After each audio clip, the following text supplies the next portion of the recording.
Rhyne leads the league in minutes per game, and as they're going to go into FIBA, her and even Angel, have you started to think about or talk about with the staff ways to manage their minutes if you think it's necessary to preserve them for like a later push, like in the playoffs? Is that something on your mind at all? I think it's something you have to consider as we get closer to that break, knowing that they're gonna be doing the travel and playing all those games. So any chance that we can, I would think within the 10 days going into that, if we can, hopefully we're in a position where we can buy them a little bit more time, so that they don't feel like they're going into the cup all wore out. So I think it's something that we definitely have to think about. Owen Pence, thank you for joining me on the WNBA on NBC. And that was Atlanta Dream head coach Carl Smesco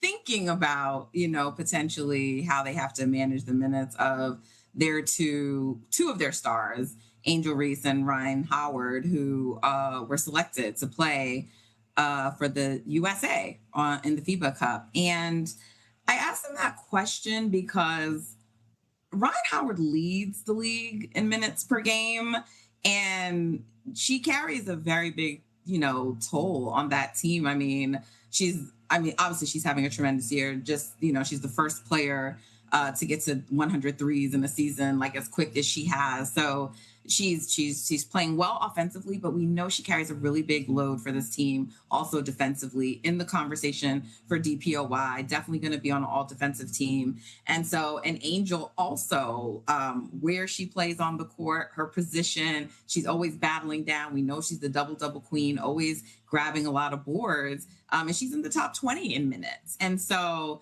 look, your stars are going to play a lot of minutes, but they already play heavy minutes on that team, not a coach who goes very deep into his bench and the rotation. And they're playing those minutes. They're going to leave. They're going to play in FIBA. They're going to have to travel to Berlin, play in the FIBA World Cup.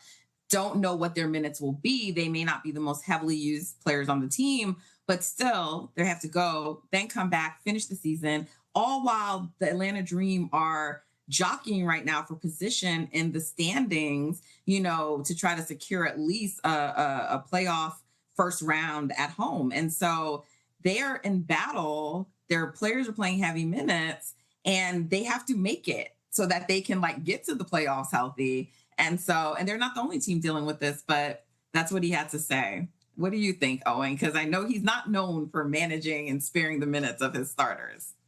He absolutely is not. I think the most important thing I have to say is I have to applaud your professionalism and maintaining your professionalism, given that Smesco had the Alicia Gray goggles resting on atop his head.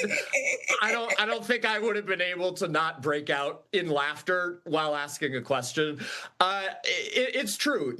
Carl Smesco comes from a college background in which he was coaching Florida Gulf Coast University. And I think in college, you are more afforded the luxury of playing players longer minutes. The game is the same length of time, but the season is shorter. The benches aren't as deep, and you're going to blow more teams out if you're a strong Division I college basketball program, and thus you're going to have games in which the players don't play as many minutes. Also, they're college kids as opposed to having more of a toll on their bodies and more, miles on them as they accumulate years and years in the pros.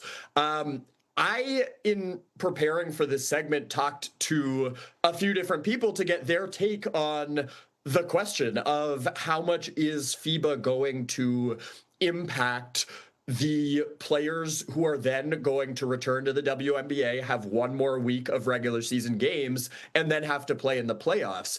And the consensus that I seemed to receive, especially when it pertains to the American players, is it may be less about the actual games themselves and more about the travel of it all, the time difference, and just the fact that during that 2.5 weeks, you don't get to stay in market or go home to wherever your home is in the off season and train and rest and have a very stable, normal schedule. Instead, you're going to be traveling, you're going to be playing in games, you're going to be hanging out with teammates. It's going to be a lot, both emotionally and physically. And so I do think that is the bigger factor here. And it'll be really interesting to see which teams are impacted most by that, because like you said, the Atlanta Dream are a team who all of their starters are in the top 20, 25 in minutes per game in the league. Rhyne leads the league. Angel's a player who has had injuries in the past and who plays so hard and so fearlessly that you worry about an accumulation of minutes. So it's going to be something to monitor going forward for sure. Yeah, I mean, if you look at the team that was selected for the FIBA, like for the American team, right? So we already talked about the Dream, but the Aces have 3 players. They're big 3. A'ja Wilson, Jackie, and Chelsea Gray. Now, there are other people on this team who are going, but like a Napheesa Collier, she will maybe have another representative, but not on the USA team. Dorka is likely going to go over. Brianna Stewart, some of her teammates, her international teammates may have to go over, but those players don't play as big a role on their squad. So like Napheesa Collier does and Brianna Stewart does, but Chelsea Gray and Jackie Young and A'ja obviously are the big 3. And then you look at the Indiana Fever and you have Caitlin Clark and Aaliyah Boston, both really integral to what their teams do. We know Caitlin has already been battling injuries. Aaliyah Boston has been in and out for some injuries. And then they're going to go and they're going to add more wear and tear to their bodies, And so you have to wonder how this impacts things, because in years where you normally have the Olympics, right? And I haven't done like the full research on this, but some of the teams in the past that, when their star players went and they played in the Olympics, and like this is unique because FIBA is happening during the season. So I'm comparing it to the Olympics because it's similar where there's a break in the WNBA season to go and play internationally, and then they come back, right? And, in 2024 with the Aces, they were not able to, to three-peat and get another. And look, three-peating is hard anyway. We know that. And all year, the team had sort of looked, we weren't sure about them. But at the end of the day, they, Jackie had injuries. They had a lot of wear and tear on their body. And the postseason is a battle of attrition anyway. It's usually the best team, but the healthiest team that wins. And so you go back to when Sue Bird in Seattle won their championship in, I want to say it was 2020 that they won. And then in 2021, which is because of COVID when the Olympics, were held, they did not even make it back to the finals.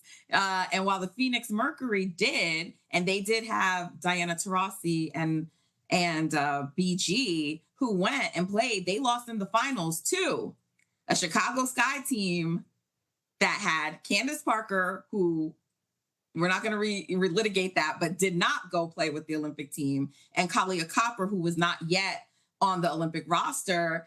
They went on this crazy run, but they were also rested because they didn't have to go over and play international. So like people may not think it's a big deal. And there's a number of things that contribute to why teams didn't win. Like that year with Seattle, Brianna Stewart got hurt. I know those things, but the attrition is real. And if you, the further you go back and you look at the Olympic years, you see a pattern of like the teams with the stars who go to the Olympics and they play a lot of minutes and come back. They don't usually win the title. I'm not saying that they never do, but they don't. And the players talk about it being a lot on them. Leonie Fibich last year said she, it wasn't FIBA Cup, but with the international play, plus the number of games increasing in the WNBA, it's the most tired she's ever felt. Absolutely. It's a factor, and it's something that women's basketball always has to battle, and that just makes it even more impressive what these women do and the number of games they play in different leagues in different formats over the course of a given 12 months. I will say, I think that the aspect of the Olympics and how grueling it is far greater than what the World Cup will require, especially from the American team. I don't anticipate, and I could be wrong on this, so I'm very curious to watch and see whether this pans out or whether I am dead wrong. Would be far from the first time that's happened, but I anticipate that it's going to be a pretty even minutes distribution, and that they're going to be pretty comfortably rolling in a lot of games. And so I don't see this having the same level of impact that the Olympics had, especially when you bring up 2024 and Jackie Young. That was something where she was playing through an issue in her foot. And I'm also not a medical professional, so I don't know whether that foot issue arose because of the number of minutes she was playing and the fact that she was playing so many games over the course of that year. But I do think that we saw in the final against France, they were pushed to the limit to win that gold medal. The FIBA World Cup, it's a great event. It'll be really fun to watch. It does not carry the same gravitas that the Olympics does. And so I think that if you asked anyone playing for any country in the World Cup, and I could be wrong about this, who is also going to be participating in the WNBA playoffs, they would say that they care way more about winning a WNBA championship. It's not to say they're not going to try in these World Cup games, but I think that they will be fairly intentional about making sure that they are still fresh for the stretch run. The last thing I want to say is the one coach on the American team who has a couple of her own players on the roster is Stephanie White, with Aaliyah Boston and Caitlin Clark. I just wonder how much she's going to be able to nudge Kara Lawson and say, hey, maybe let's not play Caitlin Clark, who's had all these injuries and has had trouble staying on the floor this year. Maybe let's not play Aaliyah Boston as much, and whether the players are going to be receptive to that as well. It's going to be really interesting to see how they navigate it. Yeah, and remember, Natalie Nakase is going over there too. And the Valkyries, while they don't have players who will be on the USA team, Gabby Williams, Chechi, Janelle, Salon, all players that will go for the French team. And I think what people are hoping is you're going to get France and USA again at the end of that. But a lot of the top players are going to go over to play. And this is a unique year in having the FIBA Cup during the season. It's not usual that this occurs, right, Owen? So I think it's sort of uncharted territory. Like, we need to see how it's going to play out, how much it will be like the Olympics, if at all. I definitely know some people, though, behind the scenes who, you know, report on and cover this league and the aces, and they think that, you know, the big three all should not go and play, just like people who are around the team more. Obviously, that's not the case, but, you know, and I remember Nikias Duncan actually asked Asia about it some weeks ago before the final roster got announced. And she wasn't like, yeah, no, I'm definitely going to go. And I mean, I get that the rosters weren't announced, but we all know Asia Wilson was a lock.